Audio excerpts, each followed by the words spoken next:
feel free to finish. We are going ahead with the program.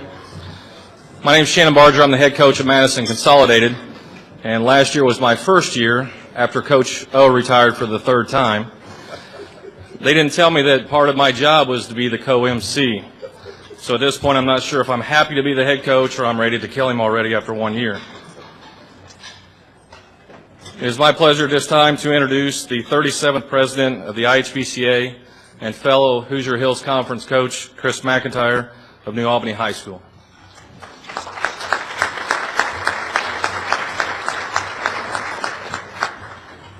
On behalf of the IHSBCA and the Executive Council, I'd like to welcome you to the Hall of Fame banquet this evening. We have a couple special guests that we want to recognize tonight. First of all, on my right, from the IHSAA, we have Assistant Commissioner, Mr. Phil Garner.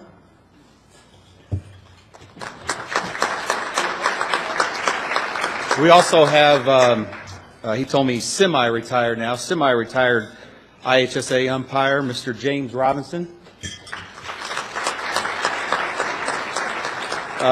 Mr. Robinson will conduct our rules meeting tomorrow morning. We also want to give a special thanks to Jeff Luzader, who is here broadcasting our festivities tonight on the internet at ihi.com. Jeff's out here in front. Thank you, Jeff. I want to give special thanks to all of our coaches who have volunteered for various committees this year. We can't run our organization without your help. We also want to invite and we want to encourage all of our coaches to get involved and make your voice heard in our association. There's lots of jobs to do, so if you want to get involved, contact an executive council member, or better yet, contact Brian Abbott. He's the one that really keeps it going. Now I want to turn it back over to Shannon Barger to begin our festivities. Thank you.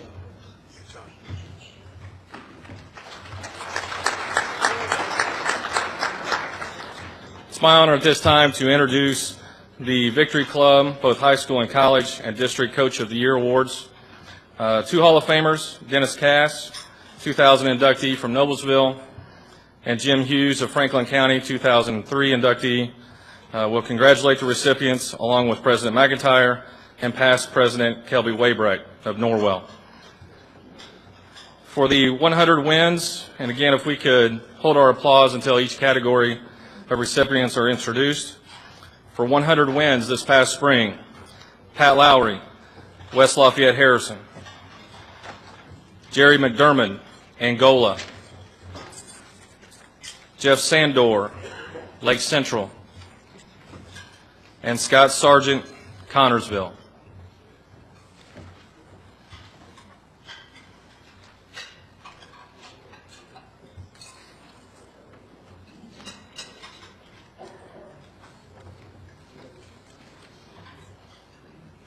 Congratulations to those coaches picking up their 100th win.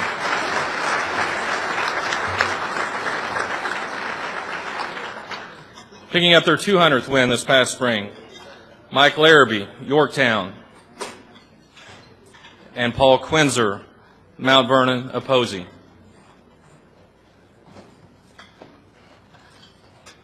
Congratulations to those coaches.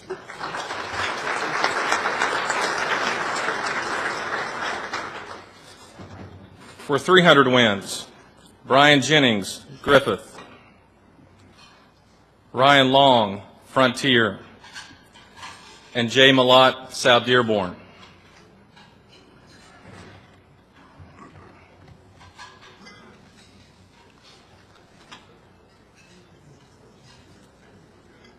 Congratulations, coaches.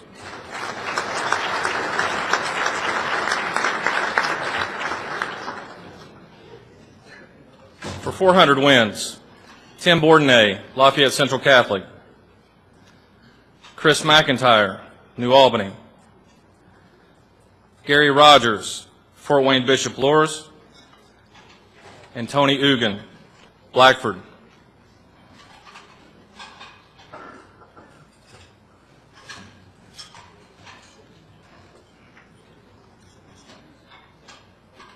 Congratulations, coaches.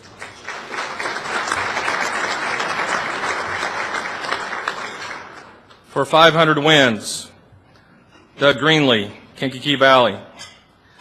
Dean Lehrman, Heritage. Al Raby, Scottsburg.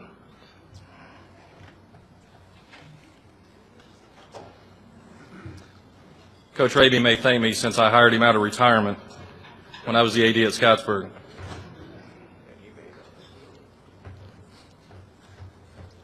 Congratulations, Coach.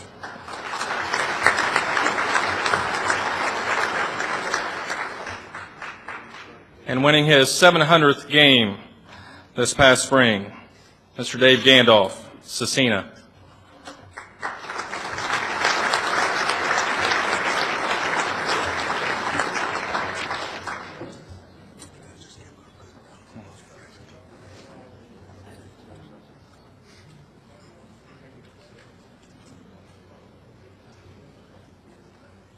We give one last applause for all these coaches.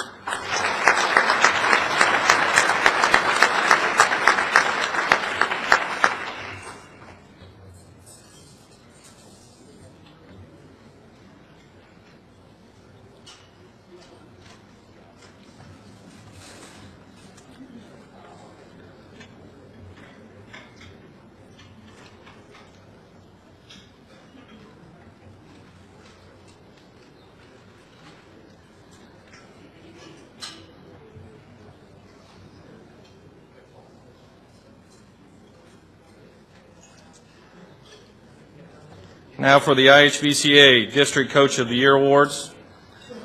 District A, Brian Jennings, Griffith. District B, Jack Campbell, Chesterton. District C, Steve Stutzman, Elkhart Central. District D, Jerry McDermott, Angola. District E, Andy McLean, Norwell. District F, Brian Murphy, Greenfield Central.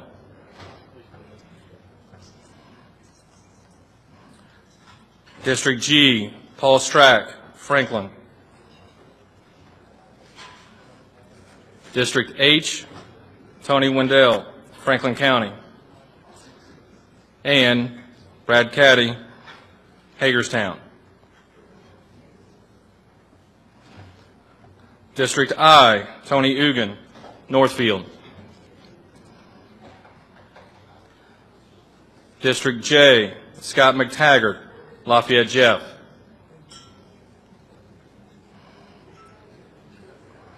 District K, Ryan Bonnell, Westfield. District L, Rich Andriol, Cathedral. District M, Richard Hurt, Bloomington North. District N, Casey LeDuc, Floyd Central. District O, Brian Kirkhoff, Northeast Du Bois. And District P, Dan Sparrow, Evansville North.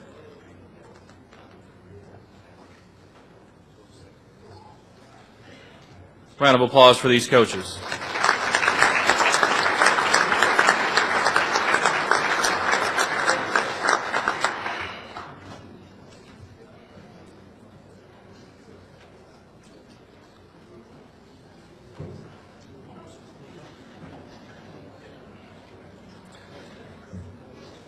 At this time, I'd like to introduce the IHBCA Executive Director, Brian Abbott of Huntington, to present the IHBCA Jostin Coach of the Year Awards.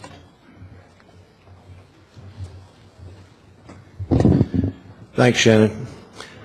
Before we start, a couple thank yous here this evening. I want to thank my executive council on both sides here, people that have worked with me. This is the second year I've done this, and taking over for Bill was a big task, but we have a lot of good people in our organization. And I'd like to give you a round of applause to the leadership for the group that keeps this thing going.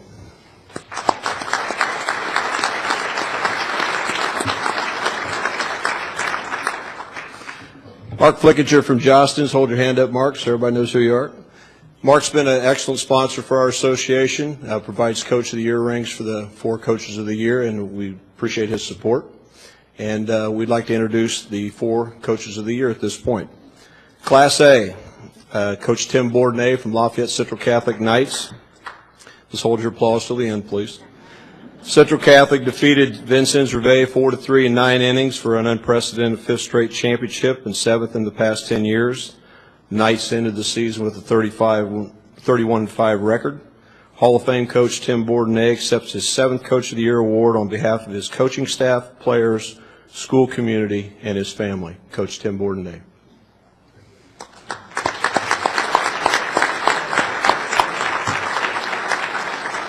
Coach Brian Kuster, South Spencer Rebels.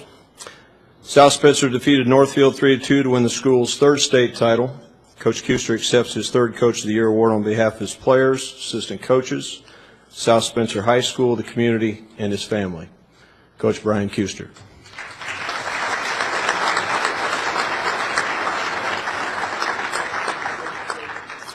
Coach Andy McLean from Norwell Knights. Coach McLean's Norwell Knights defeated Jasper 2-1 to capture the school's 3rd state championship in the last 11 years. He accepts his 1st Coach of the Year award on behalf of his players, his coaching staff, school administration, the community, his father, and a daughter. Coach Andy McLean.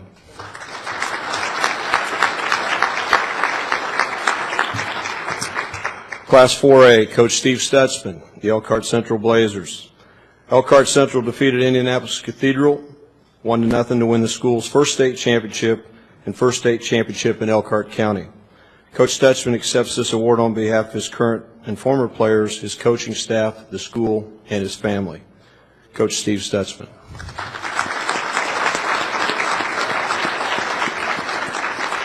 Let's have another nice round of applause for our 4 Coach of the Years.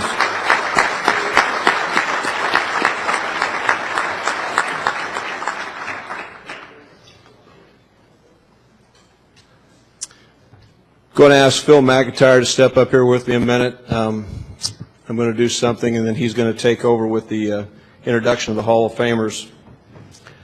This past year, we had, actually the past 2 years, we've had a couple Hall of Famers that have passed away. Kenny Cox from Ben Davis, Lynn Butchkowski from South Bend Adams, and Chris Stavretti from Fort Wayne Northrop. We've also had a couple coaches in the high school ranks this last year that have passed away. South Bend Clay coach Chad Hudnall and Don Duncan from Monroe Central. So before we start this evening with the introductions of the Hall of Fame, I'd like to have a moment of silence for these people.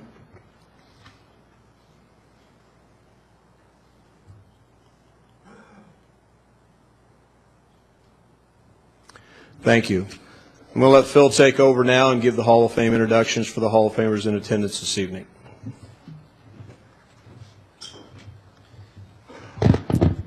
Thank you, and good evening.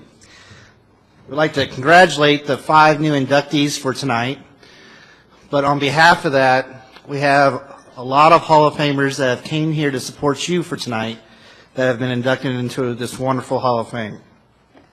At this time, I'd like you to refer to pages 4 and 5 in your program. And I'm going to ask the Hall of Famers that we have listed here, when your name is called, to remain standing, and we will introduce your wife if she's here. And we like to hold all applause to the end. We have a great list. We appreciate everyone coming. We have some that couldn't come because of the weather. And if for some reason I do not call your name at the end, please raise your hand and we will get you acknowledged. So thank you. In the class of 2012, Coach Tim Bourdonnais and his wife Sharon from Lafayette Central Catholic, 7 state championships. In the class of 2012, Coach Ty Calloway from Western, over 600 wins and a state championship. In the class of 2011, Coach Greg Dickus, 500 wins and 3 state championships. In 2010, Coach John Froge from Crawfordsville, 600 wins and 2 state championships. In 2009, Mr. Max Schumacher and his wife Judy from Indianapolis. Max is the owner of the Indianapolis Indians and Victory Field, and a big heartfelt thanks for him and his family for hosting our state finals and allowing many young ball players the greatest experience of playing on the best facility here in Indiana. Thank you again to the Schumacher family. 2009, Coach Mike Frame from Huntington University, over 600 wins. 2009, Coach Brian Dudley from Wapani, 600 wins. In 2008, Coach Dave Gandolf, Center Grove and Cecina, over 700 wins. In the class of 2007, Coach Terry Gobert from Jasper, 5 state championships and over 600 wins. In the class of 2007, retired coach Joe Rademacher from Bar Reeve, over 400 wins. In the class of 2007, Dyer Miller from New Point in Decatur County, a professional baseball player and is now the pitching coordinator for the Houston Astros. In the class of 2004, retired coach George Ferris from Taylor and Kokomo, over 600 wins, and now is assisting at the Indiana Wesleyan University. Class of 2003, retired coach Jim Hughes and wife Mary Lou from Franklin County, over 500 wins. In the class of 2002, retired coach Paul Greasy, Evansville Central, over 400 wins. In the class of 2001, retired coach Kenny Seitz and his beautiful wife Kathy from Hamilton Southeastern, over 500 wins, and still helping us in this wonderful clinic. Thank you very much for the both of you. In the class of 2000, retired coach Dennis Katz from Noblesville, over 400 wins. In the class of 1998, active coach Jake Burton from McCutcheon, over 700 wins. In 1997, retired coach John Cate and his wife Cindy from Richmond, over 400 wins. And he's still involved in the Richmond Roosters professional team at this time. In the class of 1996, retired coach Gary O'Neill from Madison, over 600 wins and a state championship. In the class of 1995, retired coach John Berger and his wife Mary Jane from New Albany, over 400 wins, and still on organizing committee in our association. In the class of 1994, retired coach Tim Nante from Princeton, over 400 wins. In 1993, retired high school and college umpire Larry Sigler from Jeffersonville. Hey, strike one, strike two, strike three, you're out. Called that many times. Yeah. Called that many times. 1992, retired coach Dick Seiler, Elkhart Memorial, 500 wins, and now assisting at Bethel College. In the class of 1992, retired coach Don Sherman, Huntington North, over 600 wins. In the class of 1990, retired coach Ray Howard from Jasper, Indiana, over 300 wins, and is our executive director of our beautiful Indiana Baseball Hall of Fame. Class of 1988, retired coach Don Jennings and his wife Luann from Terre Haute North, over 300 wins and a state championship. In 1982, retired coach Bill Jones and his wife Mildred from Auburn, Indiana, over 600 wins in DeKalb High School, and was our Indiana High School Baseball Coaches Association Executive Director from 1971 to 2012, and also was one of our founding fathers that got this association started, and he also has a state championship. Is there anybody that I did not announce? You give me great honor, everyone, to give all these Hall of Famers and their wives a great hand. Thank you, guys.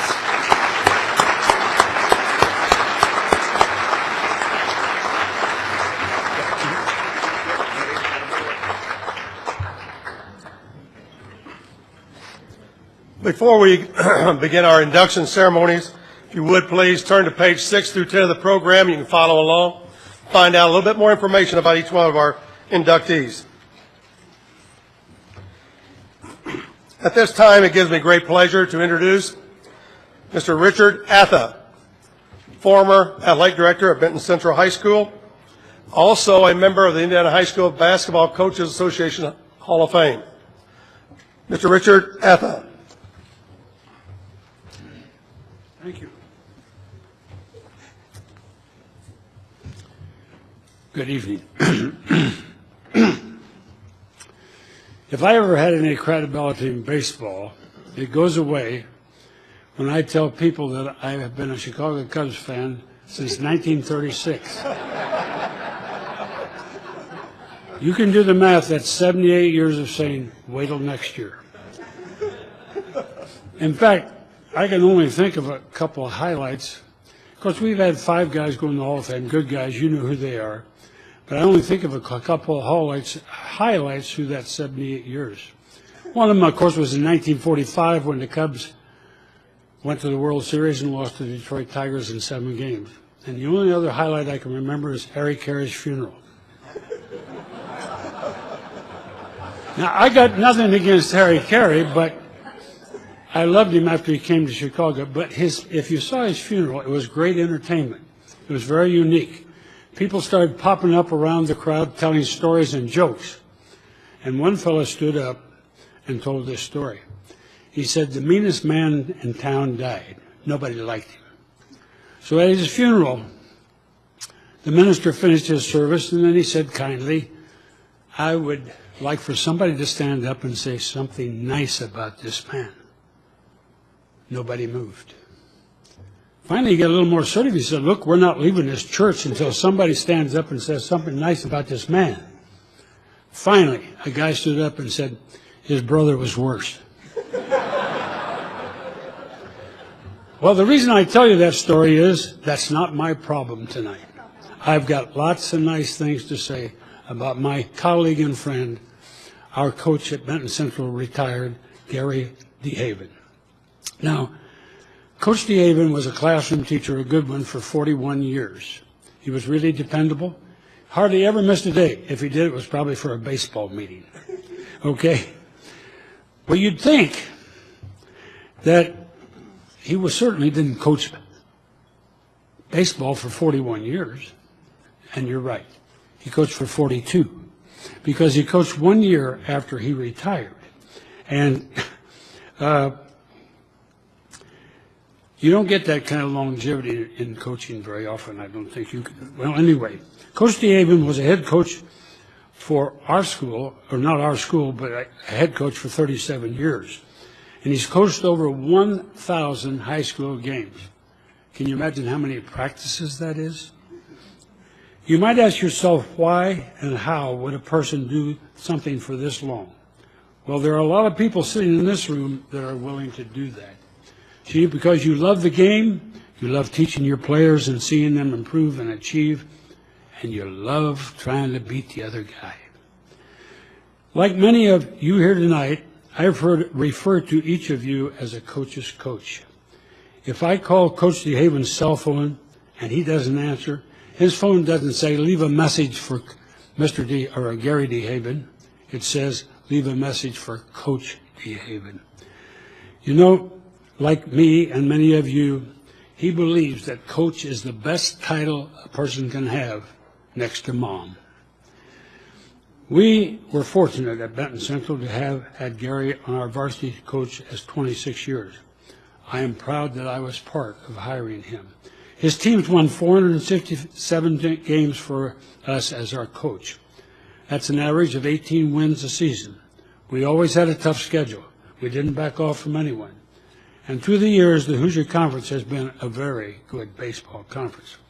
Now, Coach DeHaven's achievements are listed on page 6. Very well. I think the 15 sectionals are outstanding. I think that he wore 9 Hoosier Conference championships. He was named the Coach of the Year in 13 different cases. He had 8 boys that played on the North All-Stars. His son, Hank, who's here tonight, was one of those players. He was a very good player for us and went on, had a good college career. One of his players, his kids were always well prepared, and several of them had good college careers. One of his players, Ryan Sipe, went to DePaul, and he set a school record for base hits that I can assure you will never be broken. And he had a boy, Neil Musser, who made it to the major leagues. As an athletic director, I appreciated Coach DeHaven beyond winning ball games. He always took care of his equipment and the playing field. As soon as practice or the game was over, his players grabbed the rakes, the brooms, the drags, and took care of their assigned areas. He instilled his pride in his team in not only the facilities but the equipment.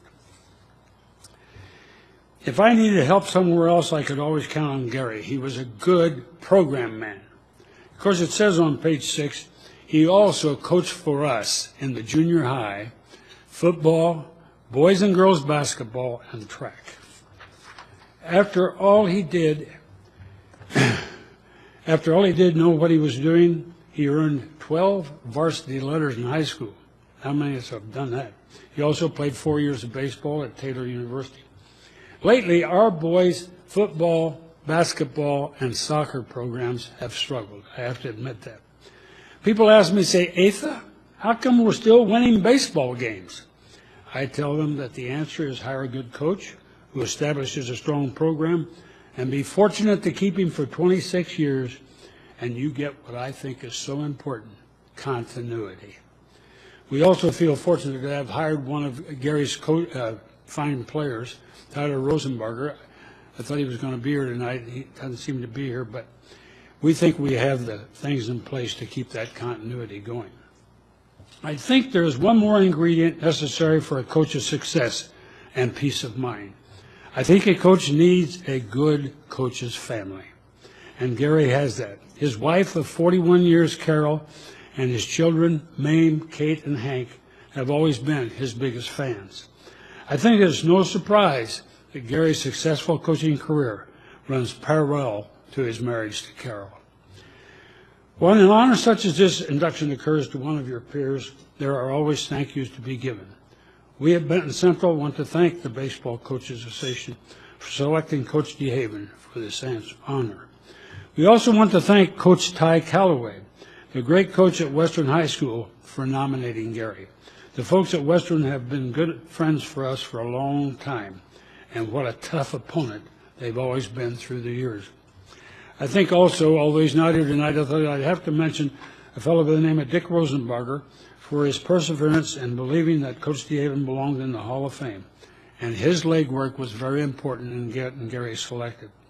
Dick was an all-state third baseman for us in 1979. He's presently one of our assistant coaches for his son, who I mentioned before, Tyler Rosenbarger, who is our head coach, and I really appreciate Dick's efforts. Since we in Benton Central found out about Coach DeHaven's selection to the Hall of Fame, we have been congratulating him ever since.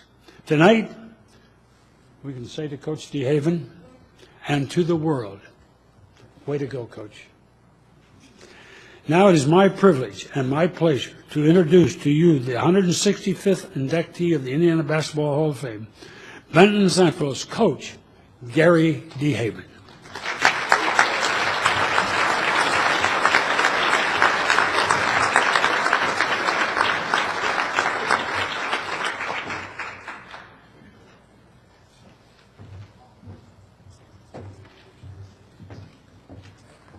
Good evening, ladies and gentlemen. I'd like to thank Mr. Atha for that introduction. He has been my athletic director, my assistant coach, my grounds crew chief, along with his super son Rich here, and a good friend for over 25 years.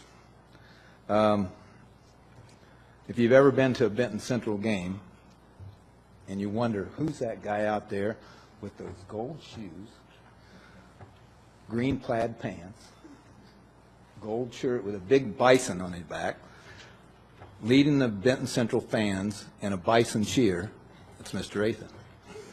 He has probably spelled the word bison probably over 1,000 times.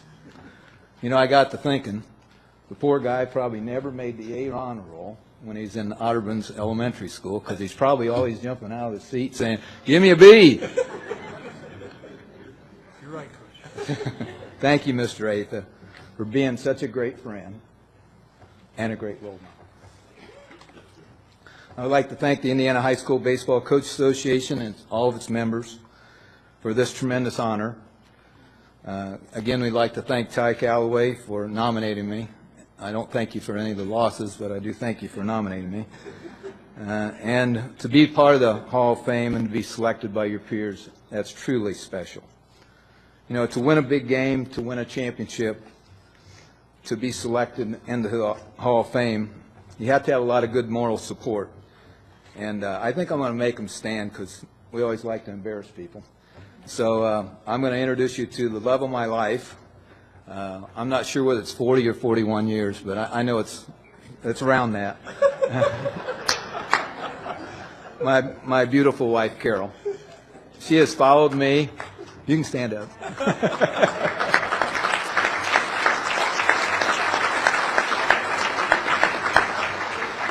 She has followed me from Hamilton, Indiana, to Huntington, Indiana, to Kankakee Valley, which is in Des Moines, Indiana, to Benton County. And thank you for all your love and support. My son Hank and his lovely wife Leslie. Go ahead. They wave, but Hank played for me in the early 1990s. He was an Indiana All-Star. He played 4 years of college baseball for Mike Frame at Huntington University. I always enjoyed having Hank on the team. I don't know. I hope he enjoyed having his son or having his dad as the coach. And I got to thinking just a little bit ago. Leslie and Hank are eye doctors. So I think I worked out a deal. So tomorrow morning, for James and any of his friends that want to get their eyes examined, there'll be 3 eye exams tomorrow morning around 9 o'clock.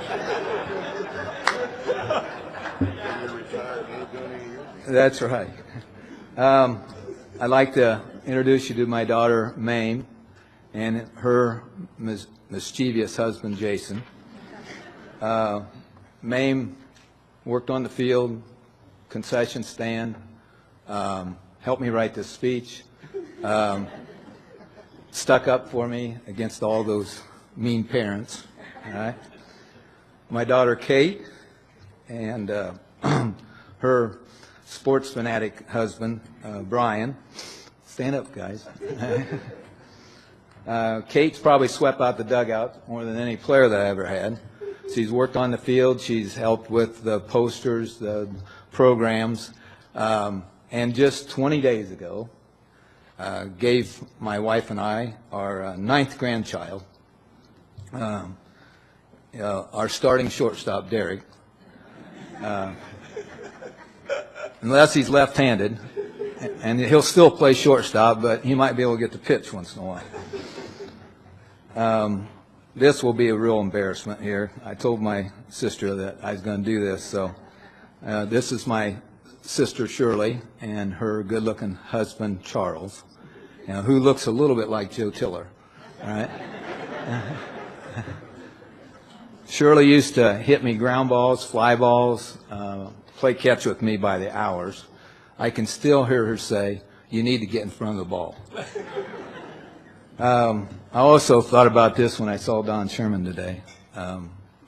He would like to thank her for having 3 sons that played for him, an Indiana All-Star, an All-State catcher, and probably an All-State shortstop. So that's pretty well covered the field right there. I'd like to thank my dad. He passed away when I was 10, but he had a true love of sports. And I can remember when I was 9 years old, he used to sit on this milk crate, and every time I threw one bad, I had to go chase it. I think he could have caught some of them, really. I'd like to thank my mother, Doris. She gave me my determination and my perseverance. She was a little lady. I can always remember when I was in junior high, I thought, all I wanted to be is taller than my mother. Nobody told me she was 5'2". I'd like to thank Bruce Hippensteel. He was my high school coach in 1963 and 64. He coached me in baseball, basketball, believe it or not, volleyball, and track. And I can remember one day he says, "What are you going to do when you get out of school?" And I said, "Well, I don't know. I think I'm going to go into business." He said, "Well, I think you ought to be maybe a good teacher or coach. So he planted a seed, and for that I thank him. He also was the superintendent of public schools at Hamilton, Indiana. It's not what you know, it's who you know. And he signed me that year for $4,600. I think he got a great deal. Thank you to my baseball parents, my athletic directors, my youth coaches, my assistant coaches for all the time and money they spent in helping me develop the baseball program. A big thank you to my players for all their hard work and dedication. Without their efforts, this would not be possible. You know, they always say if you want to have a great zoo, you got to have great animals. I have a lot of great animals. Now I'm going to give you a quick story, a real story here. 2013, I thought I was all done coaching. You know, I coached for 42 years, but in 2013 was my official year off. My daughter Mame says, well, Dad, since you're not doing anything, you know, when you're retired, they always think you're not doing anything. He said, since you're not doing anything, you can help with our youth baseball program, or our grandson's team. Now, this is 6, 7, and 8-year-olds. It's been a long time since I coached 6, 7, and 8-year-olds. You know, I kind of forgot. They play in the dirt. They put their glove on top of their head. They wear their hats backwards, their shirt tails out. They goof off in the dugout. And they ask about every inning, can I pitch? You know. I did learn 2 valuable things. Number 1, bring great treats to practice. And number 2, if you only keep 9 players, all the parents are extremely happy. In closing, and I always say, what is it? Keep it short, stupid. You know, hopefully this is it. I want to leave you with a quote. I found this from Michael Irvin. He was the Dallas Cowboys. Some of you probably don't like the Cowboys, but in his Hall of Fame speech, and it's really good. If you ever get a chance, you need to listen to it. And basically, it says this: if you really feel down and out, things aren't going your way, look up, get up, don't give up. Thank you for this honor. May God bless you.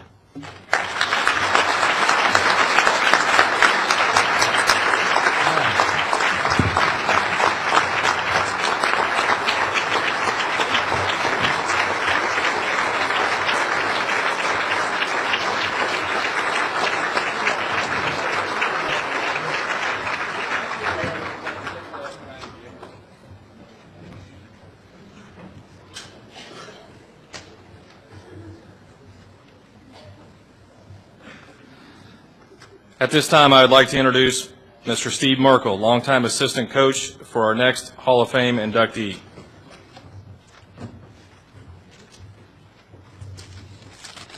Thank you. Coach, I want to tell you what an honor it is for me to be able to introduce you at this Hall of Fame banquet.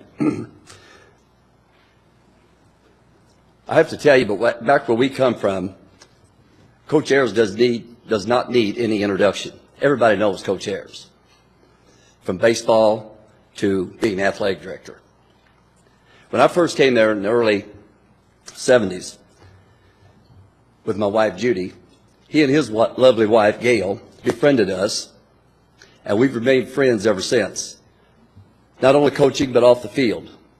Many a night after games would we sit in his sofa in his house and discuss life and sports till 1, 2 o'clock in the morning.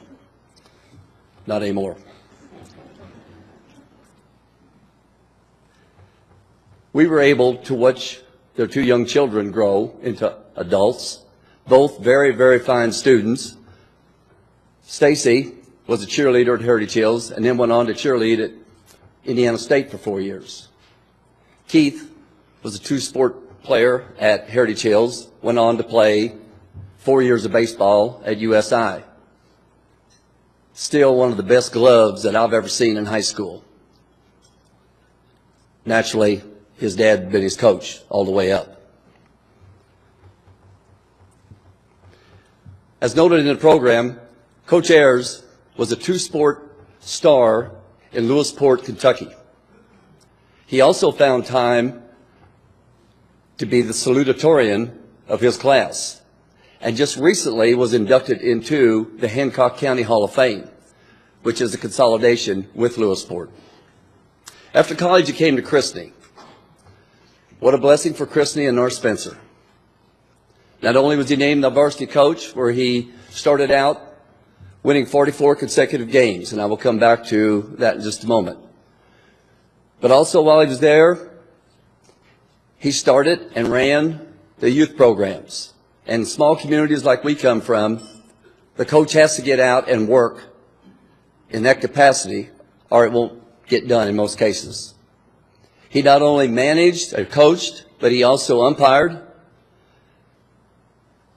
And according to some of his players, or one of his players in particular, they would see him dragging the field with the family car.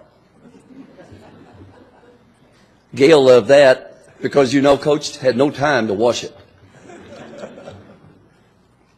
Going back to the 44-game winning streak, he made sure, being the competitor he is, to mention to me that the game they lost was the second game of a doubleheader, and one of his prime pitchers was sick that day. So he probably still doesn't accept that defeat. Coach told me one time that if you know the rules too well, you can't argue. Well, let me tell you, he knew the rules. He knew every rule, and he still argued. And I can tell you that 2 of those wins of the 473 that he received, for sure, he got by standing on the other side of the fence, sending signals to me at third base while I sent them out to the players on the field. But it worked. We got the W's.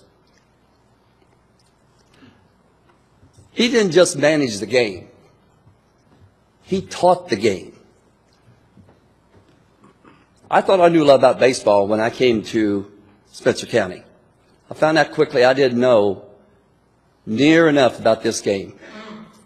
Every practice that we had was a clinic. Every mistake, whether it was physical or mental, was pointed out. Same way in the games. Nothing went unnoticed.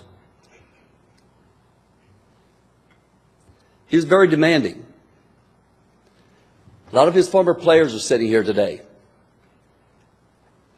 And they will tell you that when you took the field for infield, you better field that first one cleanly. Because if you didn't, that second one was going to come at you like a bullet. And you miss that second one, you better start running. Players were never so happy as when, at one point, Coach decided, maybe I should hit fungo or hit infield. They knew I didn't hit him near as hard as what he did. So they were a lot happier about that. But he was demanding. His teams were always well prepared. They were always competitive and very disciplined. And that's why a number of his players are going on to play college baseball, and some have gone on to certain pro levels. In the year 2000, he retired. The next year, at a basketball game, the North Spencer Community Administration presented him with a plaque with his image on it, commemorating all of the contributions that he'd made to Heritage Hills in athletics, because he was a longtime athletic director also. That plaque still hangs on the wall of Heritage Hills High School for everyone to see. Coach has always been a role model for young people. Never smoked, never drank alcohol. A family man. He was a churchgoer, involved with his church, involved with his community. He was a mentor to me when I came there. And believe it or not, a role model also.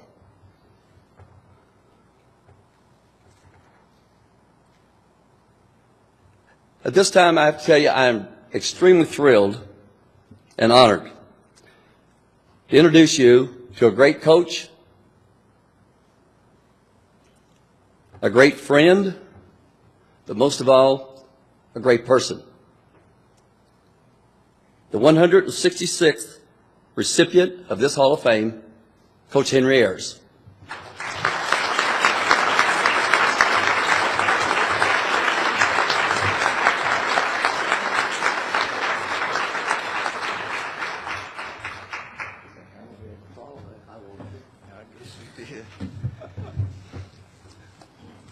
Well, I hope you got you warmed up, because I don't know, I may be a candidate for sainthood now.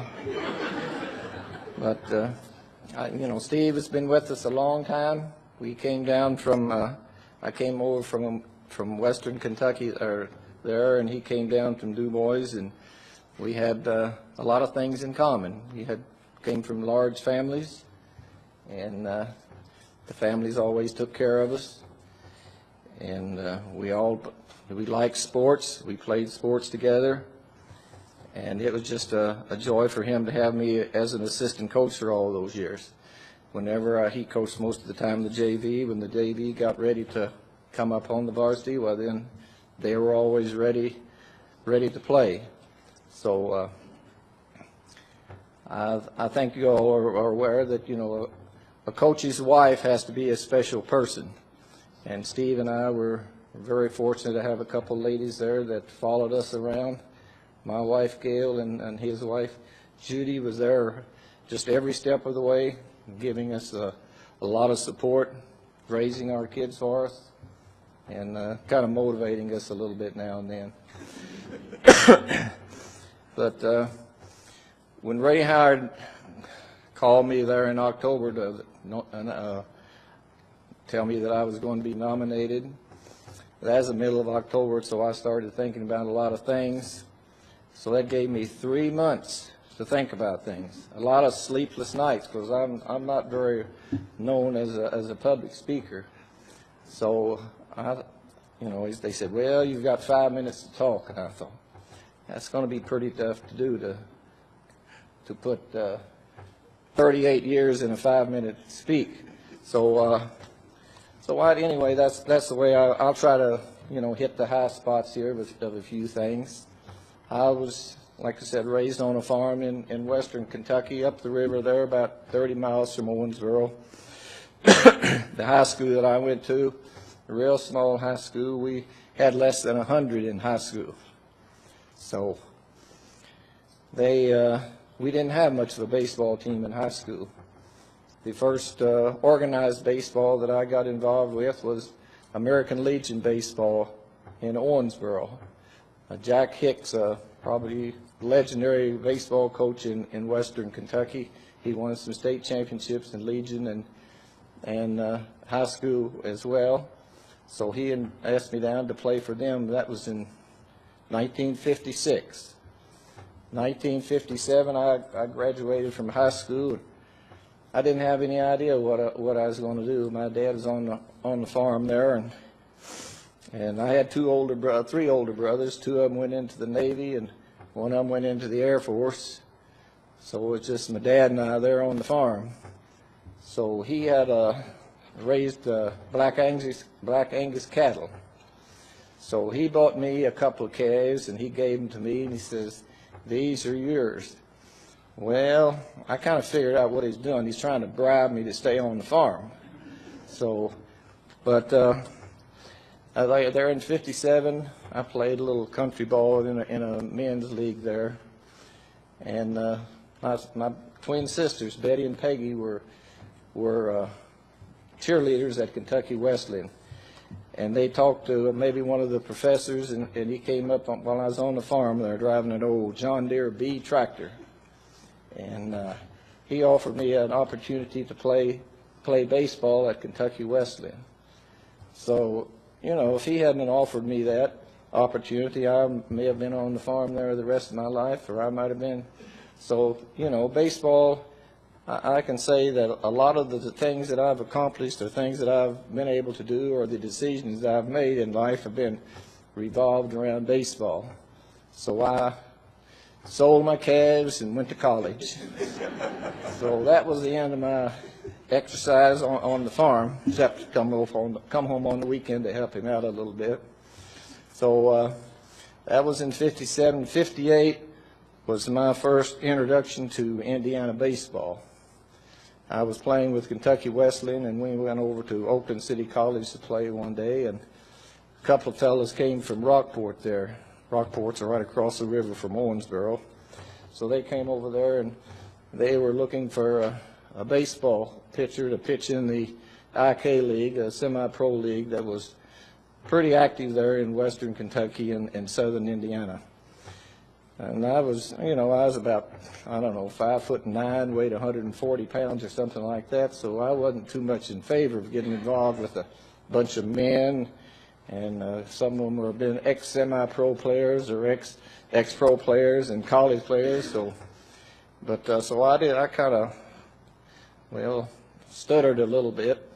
But then when they said, well, we'll give you $25 a game to play, so hey, $25 to a college kid, that's pretty good money. So I said, okay, I'll give it a try.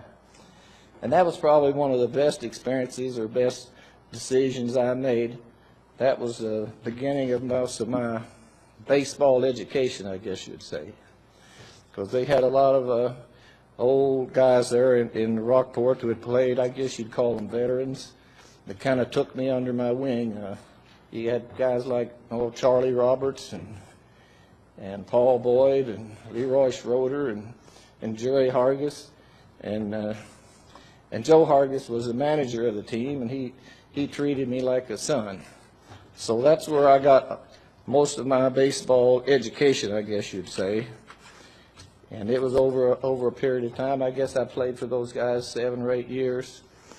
And one thing probably that I learned there is maybe carried over to my coaching as much as anything else was to compete. I mean, those guys expected you to get out there and give it everything that you had. There's one old guy that, Leroy Schroeder, I can hear him now saying, bow your neck. I mean, I said, well, I don't know where that phrase came from. But what it meant was you better get it in gear and bear down. You get out there on the mound and you get yourself in trouble. You look around and say, well, where's the relief pitcher? Yeah, there was no such thing. So you bowed your neck. You didn't always win, but you competed and gave it everything you had. And I think I tried to carry that over to my players whenever I was coaching. Well, anyway, I got out of college in 62. And I was looking for a job. I didn't want to go back to I guess it was in a tile factory where I'd worked during the summer. So there was a little place there right up the road there from Rockport, Christney, Indiana. And Fred Ayer was the principal there. And he came up and he contacted me and wanted to know if I'd come over and interview for a coaching and teaching job. So I went up there, and it was a little town about the size of Little Sport, so I didn't have any trouble with that. They were all young farm kids, just like I was. So that was the beginning of my baseball career. Now, whenever he gave me the job, he said, well, you'll teach English and coach the baseball.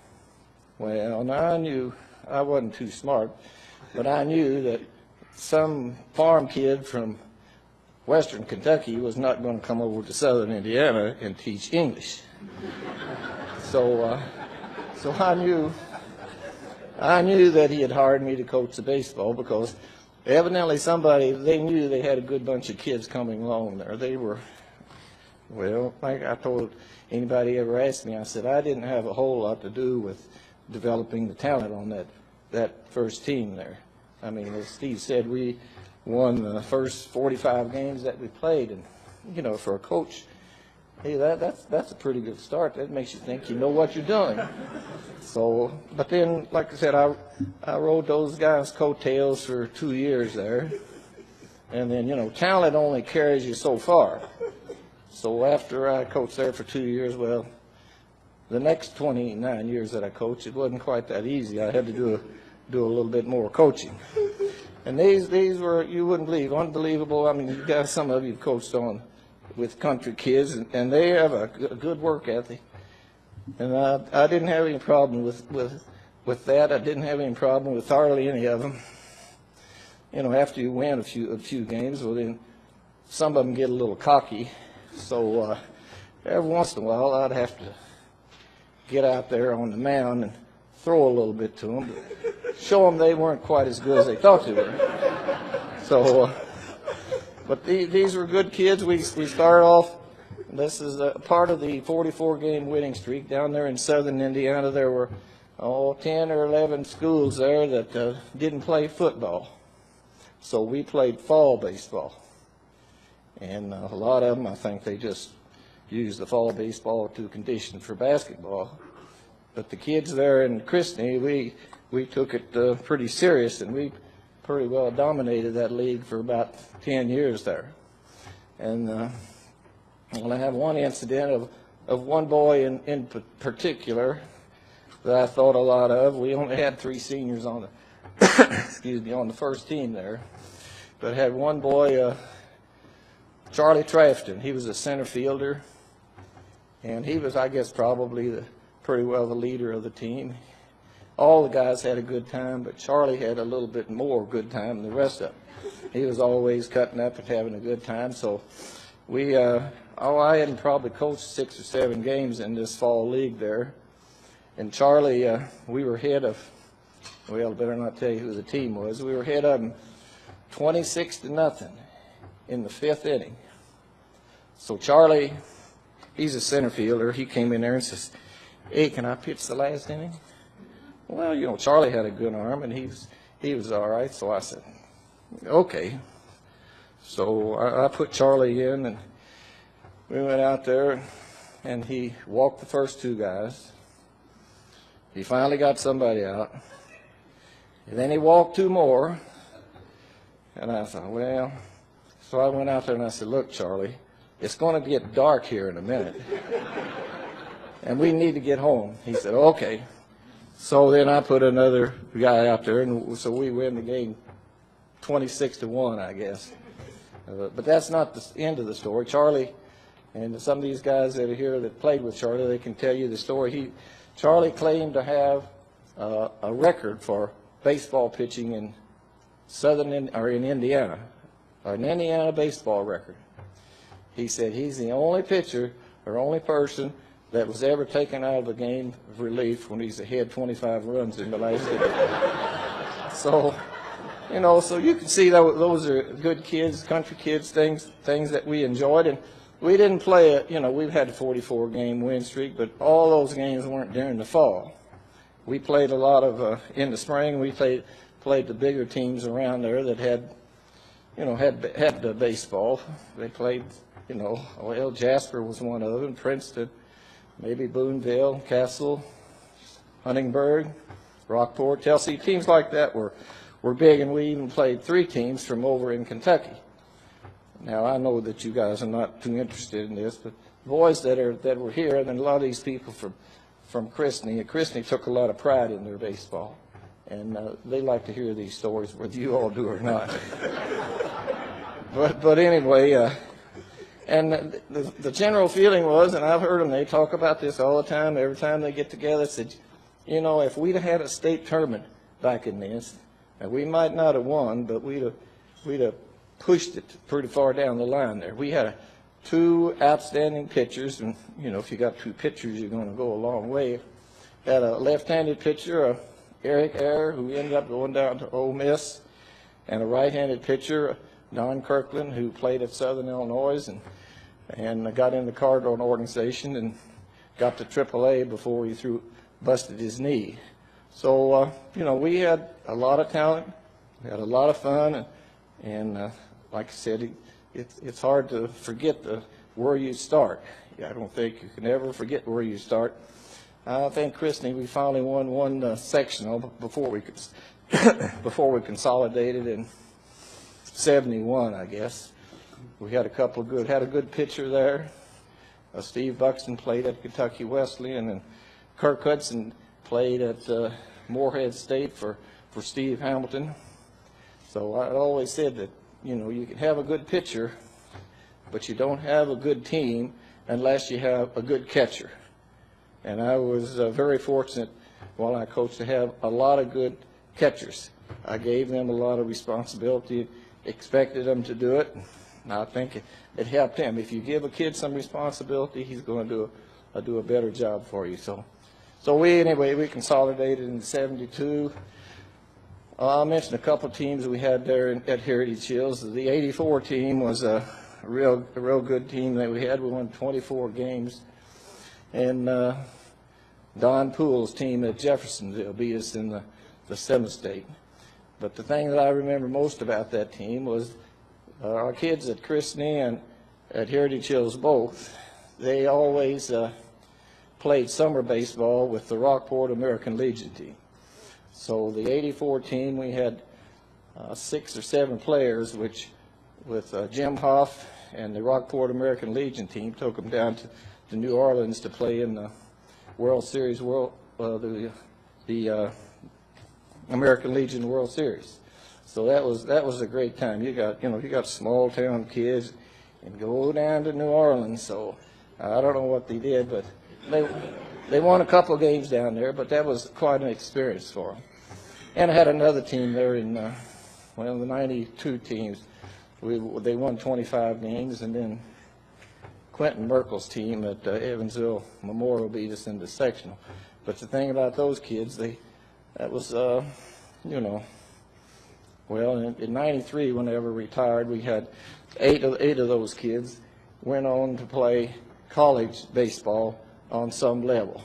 So they not only were good kids, good student athletes, and I don't know, like I said, whenever I came in there, I was 23 years old, and those kids were, some of them were been shaving longer than I had, I think.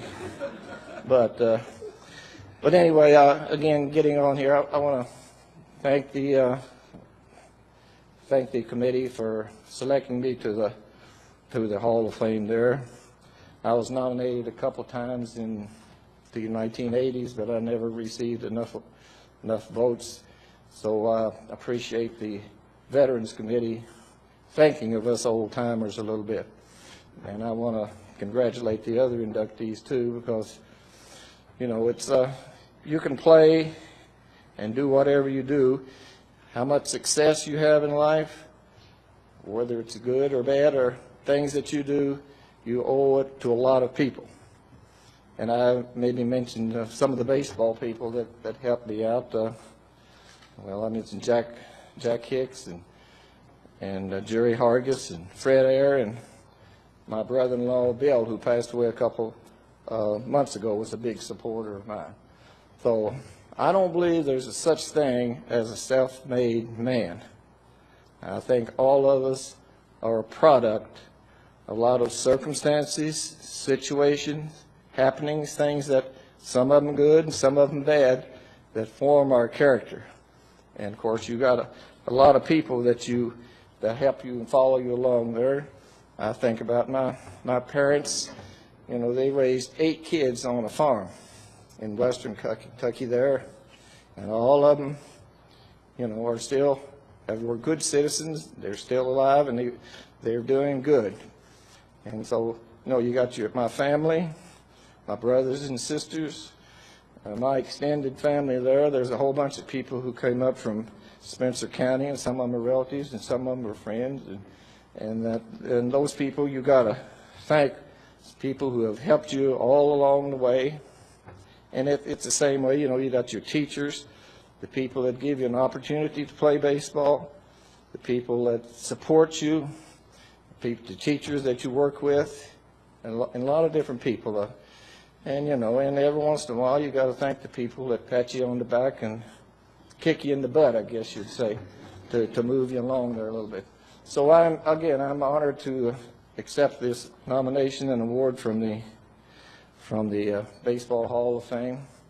But at the same time, I need to acknowledge, and I do acknowledge, the help and the support that I have received from a lot of people. Otherwise, we wouldn't be here today. So thank you very much.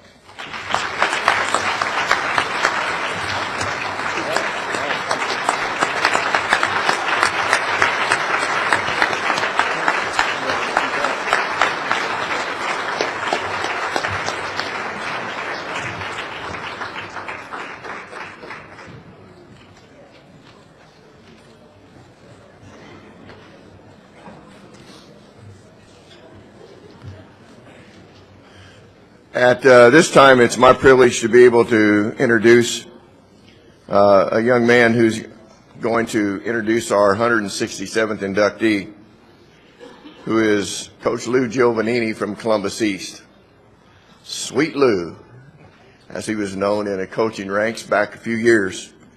Lou's struggling cancer, has had a bone marrow transplant recently that was successful, and for that reason has to stay fairly close to the hospital area down in Florida where he lives, so could not make it. But I'm glad one of the assistant coaches currently at Columbus East, John Majors, was able to come and share it this evening, and we'll be able to pick up Coach's award. It was a pleasure to get a chance to talk to him. We went back a long way. Lou could extend a baseball game by an hour and a half without any problem whatsoever.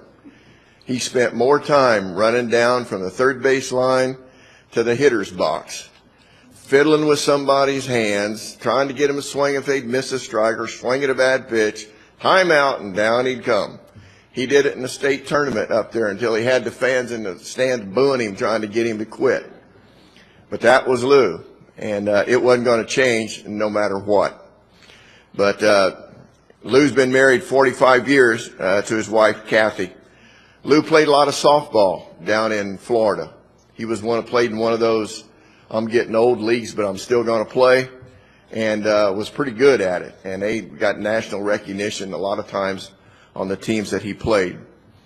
He went to Clinton High School and also to Indiana State University. He's one of the unique individuals who has had the opportunity to have a basketball team and a baseball team play in the Final Four, seeking a state championship. The basketball, I think, was in '77, and in '79 was the baseball tournament. He played in the Hoosier Hills Conference and won a number of conferences there, 14 sectionals as noted, got 3 semi-state wins. A couple of those came through Jasper at one point in time. Didn't beat us, we weren't there. But John Majors is here this evening to give you more information about Coach, and I'd encourage John, who's an assistant now and played for Coach Giovannini back in the 70s and 80s, and we're glad to have John here that's come to share with us this evening information about Coach and accept the plaque for the 167th inductee in the Indiana Baseball Hall of Fame, Lou Giovannini. Coach Majors.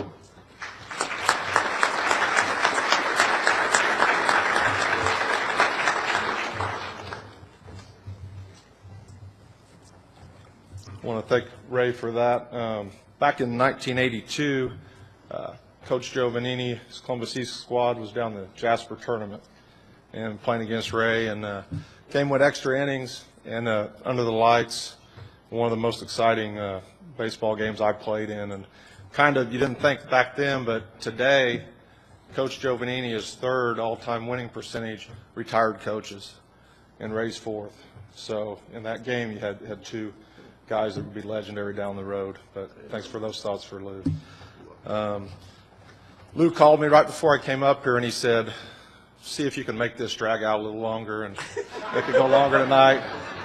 But looking at the teleprompter out there, it says we're running behind, so I'll listen to Coach O'Neill, who did a great job this week, giving me a lot of information. Appreciate it. So we won't make it too long. Right now, I want to read a statement, just kind of why Coach isn't here today. Coach Giovannini was diagnosed with MDS in December 2011, which transformed into acute myeloid leukemia in July 2013. He underwent intense chemo to achieve a remission so that he might proceed to a stem cell transplant, which gives him the best chance for long-term survival. His transplant was on November 8, 2013, and his donor was a generous young man, age 32, from Germany.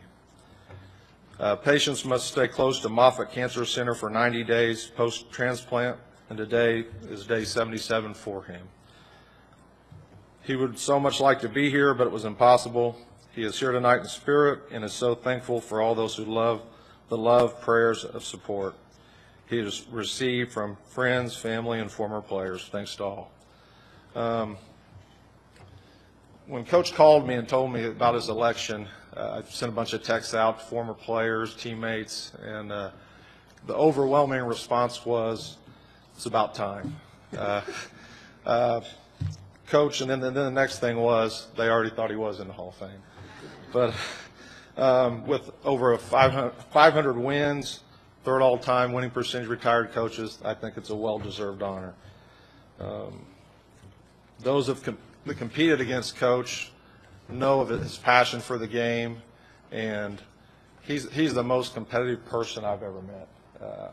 It was whatever he could do to win. He tried, you know, I talked to some former umpires today, how he would kind of work them. And a lot of you coached against him, and you know what I'm talking about. But at the end of the day, that's what happened on the field, and that was it. And it was great to play for him. His attention to detail, kind of a theme you hear from these coaches tonight that got elected. How they just didn't let little things slip by, and Coach was second to none in that. Over the years, we'll bring him back once in a while. He visits Columbus. We'll bring him into town, and he'll come by practice. He helps out once in a while, and I'll introduce him to the new players that haven't met him before, and I'll talk about his statistics, his wins, and all that. And I'll say, he'll always correct me. He'll say, Mage, it wasn't my wins, it was the team's wins. Coach was all about the team, and he would really like to be here tonight. About 10 years ago, Coach Umphris was our head coach at the time, and I brought back a lot of the former players, honored Lou in a little ceremony, and I always knew what Coach meant to me, but watching when he addressed all the former players, the looks on their faces, and you could see the love they had for Coach. It really struck me at that time. I'm going to give you one more Coach story, and then read a statement from him, and then his wife, Kathy. Kathy always kept score on the bench. You know, did a lot for us. We love her too, and she actually, we were playing in Bloomington one time, and during my career, it was the only game he got thrown out of. But so Kathy had to finish coaching on the bench. I'm thinking we lost that game, but I tend to forget all those. So I was talking to Greer Werner earlier today, and all the former East players, we all have a story of some marathon sprints after a loss. And we were playing Bloomington South, and they had prom later that night. We got beat 3-1, tight game. I think we were ranked second in the state at the time. Greer comes over, and we're kind of huddled up, and he says some things. As soon as he walked away, Coach, a couple of expletives, and next thing you know, we're running, and and all of a sudden they're coming back for the prom. The players have gone home, cleaned up, they're coming back, and our last one was down and back. I had my tennis shoes on, and I remember I planted to go back, and I just fell all over the place. But Coach, he was tough, but he did what he could do to get the best out of the team, and he always did. We knew going into a game, we felt very confident. If a game was tight towards the end, you thought Coach would make some kind of move to give you a great chance to win the game, and 9 times out of 10 he did. Now I want to read what Coach, his thoughts for tonight, and okay, this is his words.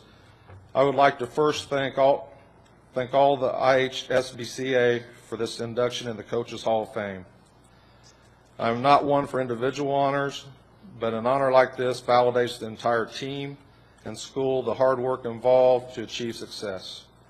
I would also like to thank the East administration while I was coaching, the quality assistant coaches we had over the 22 years, but especially the outstanding parental support we had during this time. However, the biggest thank you goes to the hardworking players that I had the privilege of coaching. No coach has success without quality players, and we were fortunate to have many during our time at East High School. Our kids bought into the program and were committed to helping East baseball begin and continue a tradition of excellence. Lastly, a special thank you to my wife, Kathy, who always supported my coaching endeavors.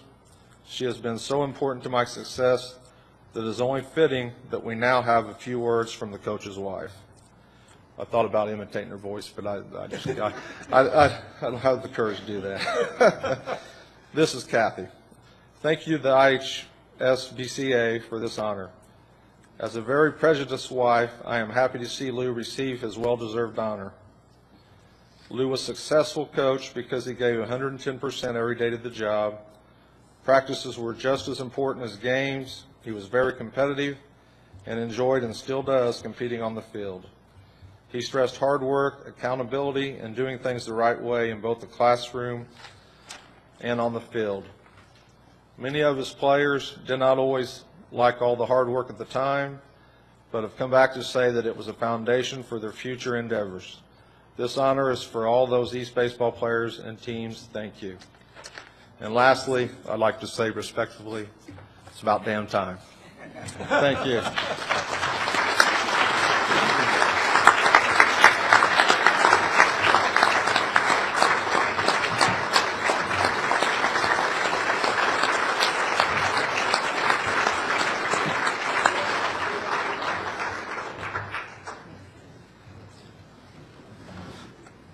This time I would like to introduce Mr. Ken Jones of New Haven, assistant coach who will present our 168th Hall of Fame inductee.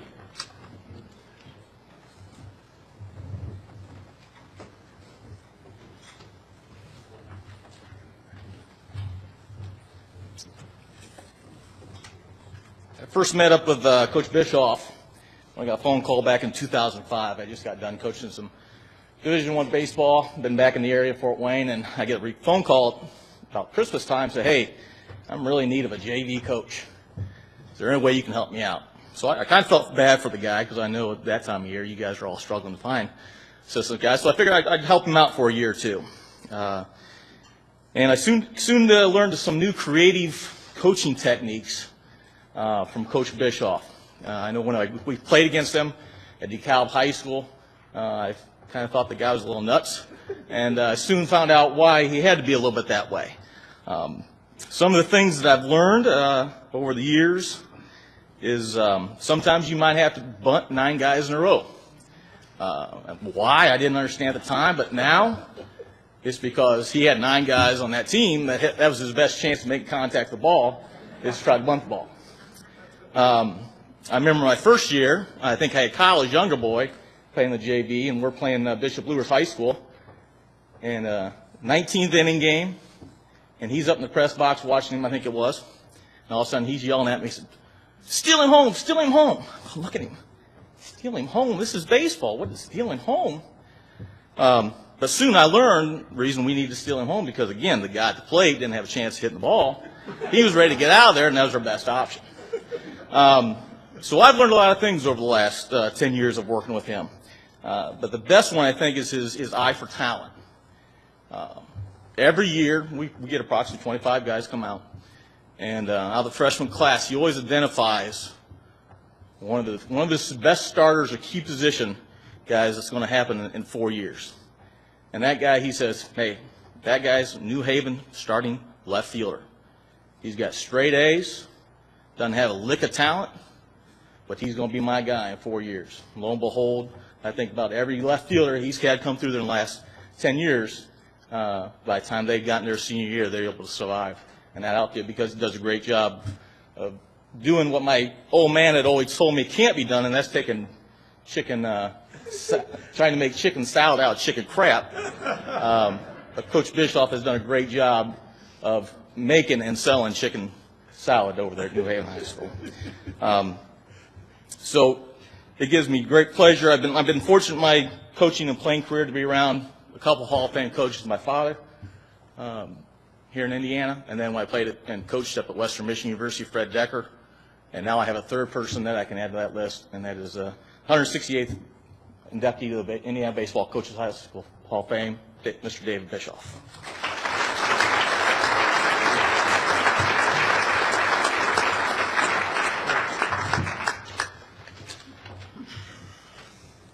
Thank you, Ken. And for the record, last year, we didn't even get to chicken salad.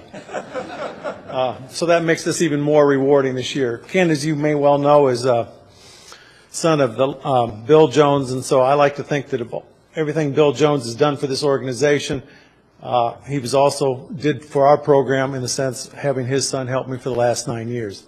It's probably the second longest relationship I've had in my life. But you know, when you get up here, I remember a couple years ago, Bruce Miller from Northside High School was inducted into the Hall of Fame, and he said that one thing everyone here has in common is the fact that they either love baseball or they love someone who loves baseball. And when I thought of that, I thought, well, first of all, I stole it from Bruce, and we stole his signs for years, so it's worked out. But in addition to that, I thought, that's the only reason I'm here. It's either people love me or they love baseball. And I think of, you know, a lot of guys have been up here and they thank their mom and dad, and I look back and I know why. When you get up here, they're your first fans. Your mom is your first fan. You never play a bad game for your mom. No, it doesn't matter. She thinks you played well. And your dad's your first coach, the guy who plays catch in the backyard. The guy who comes home after hard days of work, still has time to hit you some fly balls. They're the guys that love you. That's that part of the picture. And then when you start to play, you're fortunate to be around good people. John Cade out here in my junior year at college asked me to help him with his summer program. Took me to my first state clinic here in, I think, 1979 when I was in college. I listened to Dave Alexander speak here at the first clinic I attended, spoke on pitching. Afterwards, Dave Alexander encouraged me to get into coaching. I think it's even more ironic that 30 years later, John Cade asked my youngest son to play for him for the Richmond River Bandits in the Prospect League. And 30 years later, Dave Alexander sat at our kitchen table and signed my oldest son to a professional baseball contract. So it's amazing how the world goes around, and I appreciate what they've done for him. I look back at some of all the icons that come to these clinics every year. Bill Jones, what he's done for this association is well documented. What he's done for me is even more documented. He's been a mentor, fierce competitor, and now a lifelong friend. When I first started enjoying this association, Bill Jones and Don Sherman and the late Chris Stavaretti brought me to Indianapolis to the state clinics. I got 3 clinics for the price of one. One on the way down, one here in Indy, and another one on the way back. And I'm eternally grateful for all that they've done. Earlier in the 80s, our association used to take trips to Arizona and Florida, and some of you older guys remember that. And the very first one I went to, again, Bill Jones took me under his wing. Of course, he also brought Ken Jones one time, but I think that was Millie's idea to keep Bill in a little earlier at night. But aside from that, I rode my first one I went to. I sat in the car with Bill Jones, Ken Schreiber, and Jim Reinbold. I called my wife that night. I said, Chris, I was in the car with Jim Reinbold, Ken Schreiber, Bill Jones. I said, in our car we had over 2,000 career wins. 10 of them were mine. And those are the kind of guys that, you know, befriended me, gave me direction, and helped make this the journey that it has become. I also want to thank all the players, you know, as all of our coaches do. And it's not just for their play, but for the way they shape you as an individual. When they come back and what they have to tell you, you realize that maybe those losses were worth it because we both learned from them.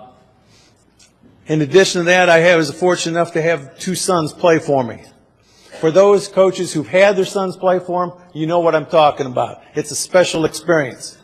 For any of you coaches who are having a son play for you now, use every timeout you have. Hope every game goes into extra innings, and at least one time at every practice or game, step back in the dugout and take a look out on the field, because it's the best experience on the ball field you'll ever have. For those of you young guys who are wondering someday whether or not should I coach my son, take the advice my wife gave me when I asked her 20 years ago, should I coach my son? And she looked at me and she said, if you were an electrician, when you wire your own house.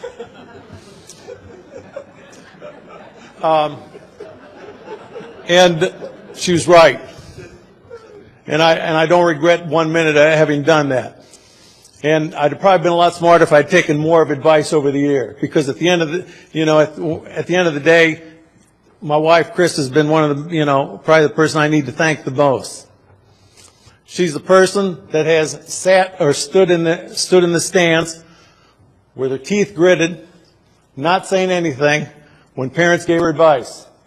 She's the person who came to the ballpark and brought my two kids when they were little kids a 20-minute drive so we could have more family time. She's also the person who brought sandwiches in the middle of October while I'm putting the field to bed for the winter and calling our picnic in the dugout a date. There's really only two baseball wives. There's that wife or ex. And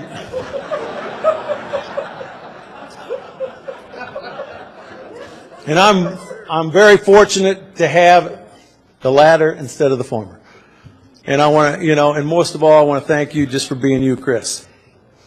At the end of the day, to recap, all this thing has made it possible for me to be here, but really, it's not this, it's really, I want to thank everyone that's played a part of this for helping make me a better person with their show of selflessness, their show of commitment, and their support, I hope has made me a better person, and hopefully the ability to pass it on to someone else down the road. And I want to thank everyone here tonight for this honor. Thank you.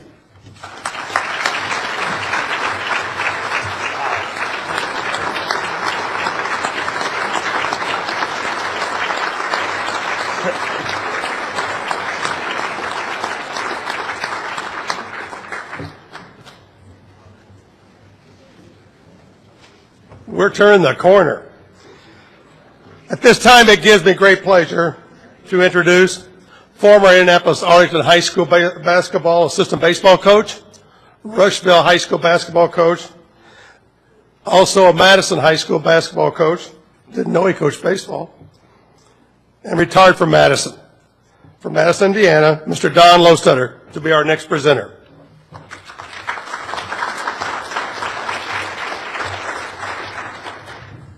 Good evening. And first of all, I'd like to say congratulations to all the honorees tonight. What an evening. It is my honor to be able to present the next inductee, Rodney Scott. I was Rodney's head basketball coach and varsity assistant in baseball his 4 years at high school. When Rodney came to Arlington, he was just a little guy, but he was fast as lightning.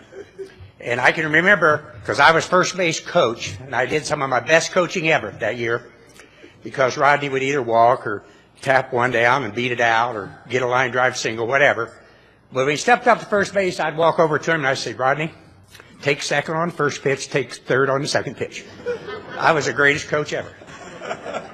While at Arlington, Rodney earned 8 letters in football, basketball, and baseball. I would like to share with you the season he had in 1971 and 72 as a high school senior. In football, he came out really for the first time, caught 10 touchdown passes, and led our team to a 7-1 record. In basketball, he averaged 22.5 points a game, led his team to a 21-4 record. We were city champions and runners-up in the sectional. In baseball, he was one of our leading hitters, one of our 2 best pitchers, led us to an outstanding record in the baseball sectional. He was all city in football, basketball, and baseball. He was all sectional in basketball and baseball. He was all state in football, basketball, and baseball. And he was also mentioned All-American in both basketball and baseball. What an outstanding season. He then was selected to the Indiana All-Star team to play against Kentucky. And in their 2 games, he scored a total of 24 points in helping Indiana to sweep Kentucky. Then to top off his year, after the game on Saturday night, Monday morning, he signed a professional baseball contract with the Kansas City Royals. Wow, what a season. In your program, you will see that Rodney played with 5 different teams in his major league career, and many of his accomplishments along the way. I would just like to bring attention to 2 or 3 things. I think Rodney's best years was with the Montreal Expos in 1979, 80, and 81. Each of those 3 seasons, Montreal finished second to Pittsburgh Pirates, Philadelphia Phillies, and the St. Louis Cardinals in the Eastern Division. Each year they lost by either 1 game or 2 games. But those 3 teams all went on to win the World Series. A record that I think Rodney set is probably a record. Rodney was a speedster, not a home run hitter. But in 1979, Rodney hit 3 home runs, the only 3 of his career. But guess what? All 3 homers were game-winning home runs. That may be a major league record, I'm not sure, where they keep that type of thing or not. His manager, Dick Williams, was quoted as saying, "Rodney is probably the most valuable player on our team." Now that's saying a lot when on that team was Gary Carter, Andre Dawson, and Tony Perez, 3 future Hall of Famers. But he thought a lot of Rodney. Rodney and Ron LaFleur set a major league record that year. That was in 1980. They stole 160 bases between the 2 of them. That broke the record that Lou Brock and Babe McBride had set at St. Louis in 1974. I'd like to take just a moment to talk about a couple of little stories about Rodney the person. In 1977, my wife and I, we were living in Indianapolis at the time, decided to go up to see Rodney play. He was with Oakland against the Chicago White Sox in Old Comiskey Park. It was about 70 degrees when we left Indianapolis that afternoon and dressed appropriately and went up to the game. Well, it was a little colder coming off Lake Michigan. And we were kind of shivering because we weren't dressed for the game. And Rodney came off the field about the end of the 2nd inning, and he looked up at my wife, Linda, and he said, "Are you cold?" She shook her head yes. And so he goes in the dugout, grabs a jacket, an Oakland A's jacket, and throws it up to my wife. Fancy jacket. All the people around us were looking at us, what's going on here? But I sat there a while thinking, that's awful fancy. Let me see if there's a name in that. And in the pocket was the name, Red Schoendienst. My wife said, "Who's that?" I said, "Oh, just a Hall of Fame second baseman for the St. Louis Cardinals and former manager of the St. Louis Cardinals. He was a coach for the Oakland A's at that time." 1981, during the baseball strike, I was over at Lambert Fieldhouse in Lafayette. We were living there at that time. And Rodney came up to visit a friend of his, and we just ran into him by chance. And he was asking me, "How's your family?" And all. I said, "Oh, fine, except my dad's over in the hospital. He's not very good." Rodney said, "Let's go see him." So we went over and walked up the back stairs and had a good visit with my dad that evening, and he passed away a couple of days later. But the next morning, my wife, who's a nurse, went to the hospital, and the nurse said, "Linda, your father-in-law really had a bad night last night. He was hallucinating, and he was talking about a Major League Baseball player coming to visit him last night." Linda said, "No, he wasn't hallucinating. There was a Major League Baseball player to come and see him last night." She says, "I guess I better go change the chart." Without a doubt, I think that Rodney is one of the finest all-around athletes to ever come out of the city of Indianapolis and maybe the state of Indiana, as you could well see from what I've said. I'm so proud to have been able to witness him in high school and coach him, and yet follow him in his major league career. And it indeed gives me a great honor now for me to present to you the 169th inductee into the Indiana Baseball Hall of Fame, Rodney Cool Breeze Scott.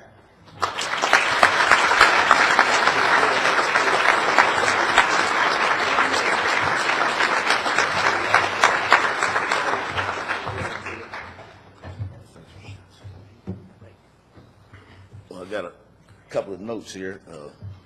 As long as it's been here, I don't know if I need to do anything else but read this off.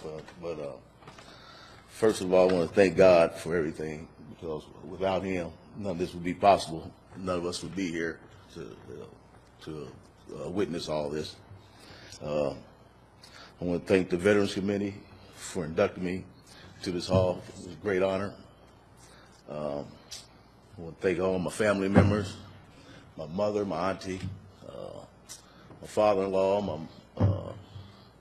wife, niece, nephews, Mr. Lostutter's wife. Just thanks a lot for, my classmates, teammates, special thanks to Mr. Lostutter for the introduction. And I want to thank all my teachers, the faculty at the Arlington High School, and I want to just thank everyone for coming out, and God bless each and every one of you. That's all I have to say.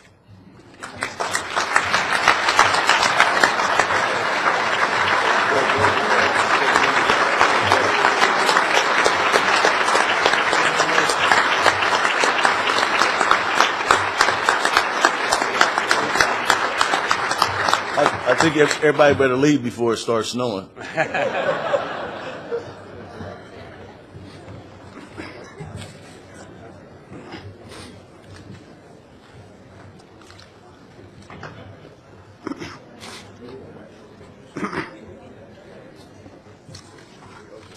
At this time, it gives me great pleasure to introduce the past Executive Director of the Indiana High School Baseball Coaches Association, Mr. Bill Jones.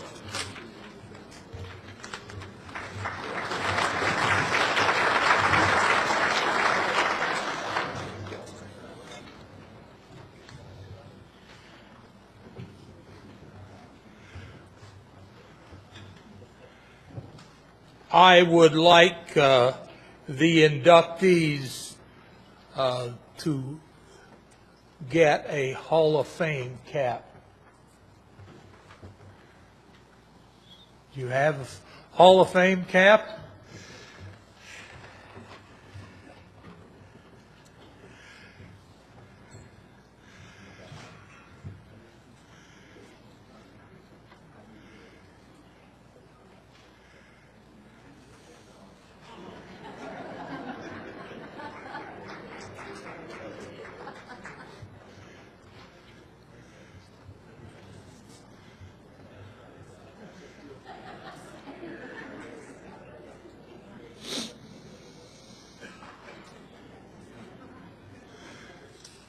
Oh, please stand.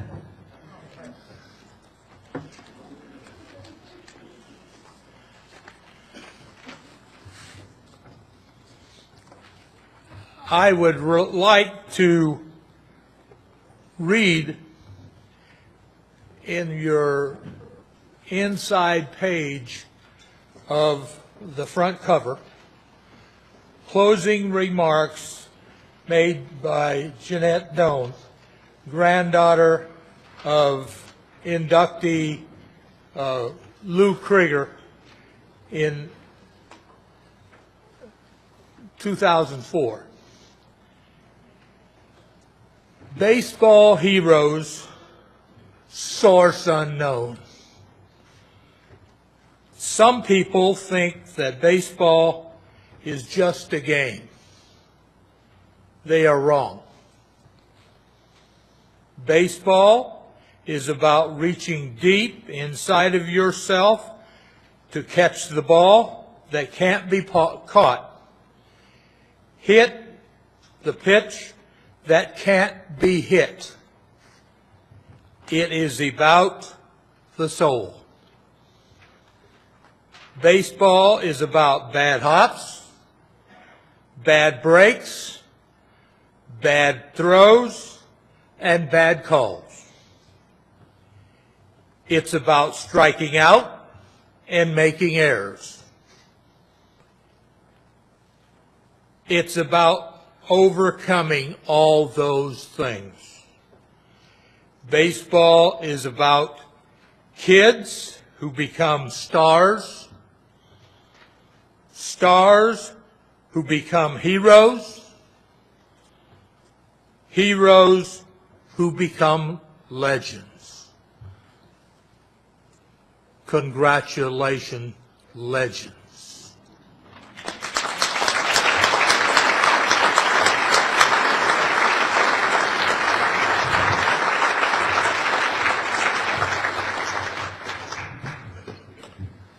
At this time, we're going to run a raffle. If you have your tickets, if you get them out, and we'll run through this as quickly as we can.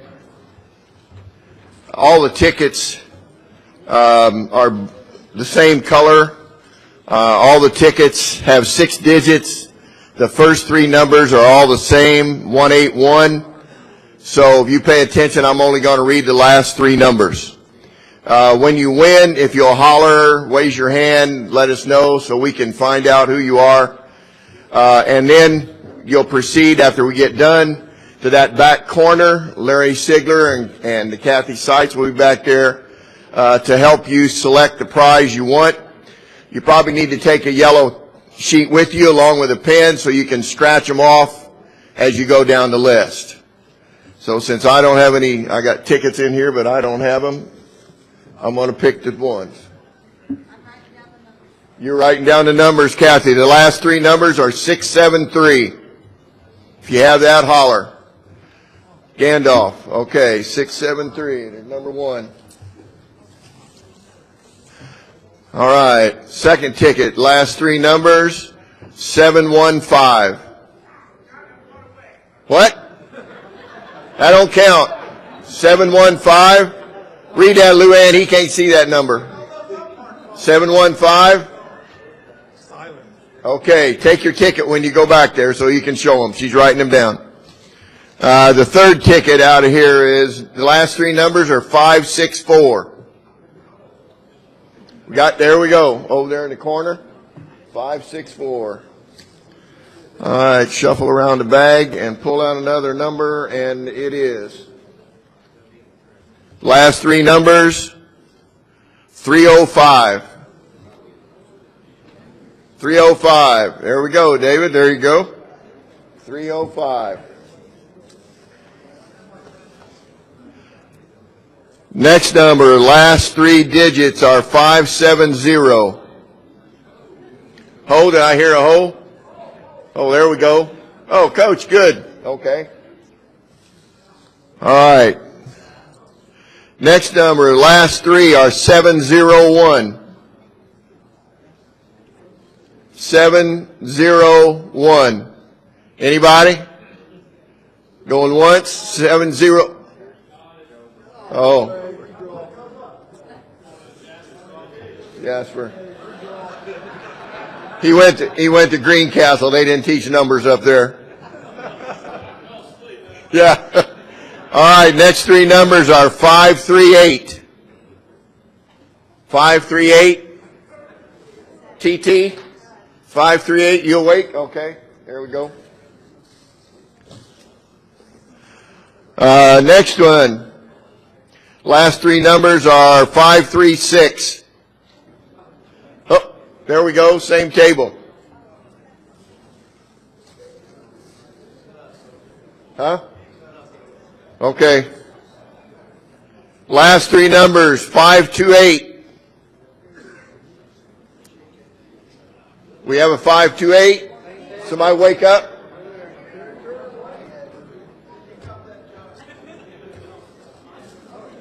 Keep shaking them. They won't shake. We'll try to avoid that table this time. 324. 324, right there. Okay, there we go. Where are we at, Kathy? Number 11. We got 6 to go. These 3 are 702. You awake? I'll tell you what, it's terrible. Let's try another one. 241. Oh, tie. There we go. 241. We'll stay on this end. How about 205?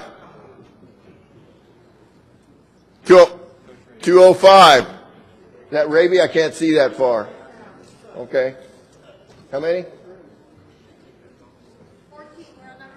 325. 325. 325. It's going quick. Up. Okay, going. I've never seen so many double winners in my life. What the heck's going on here? 551. Back in the corner, 551. We got this one and one more. Is that right? Yes, sir. 592. Woohoo! There we go. And the last number is, and I would tell you for those of you that have been selected, as soon as you get done, if you'll take your ticket and the yellow sheet and the pen and go to the corner, they'll take care of you as quickly as possible. But don't leave until Gary gets up here and dismisses you. Last number is 567. 567. Oh, wait a minute. We got to take her? 567 over there. All right. Thanks so much. Appreciate your support for the Hall of Fame. Again, congratulations to award recipients and inductees. Heartfelt thanks to all the presenters, the Madison coaching staff for assisting in this banquet. Again, reminder, raffle winners will be over there. Inductee pictures will be over in front of the screen. You'll have a chance to take pictures. We would like for all Hall of Famers in attendance to come by and again greet the inductees.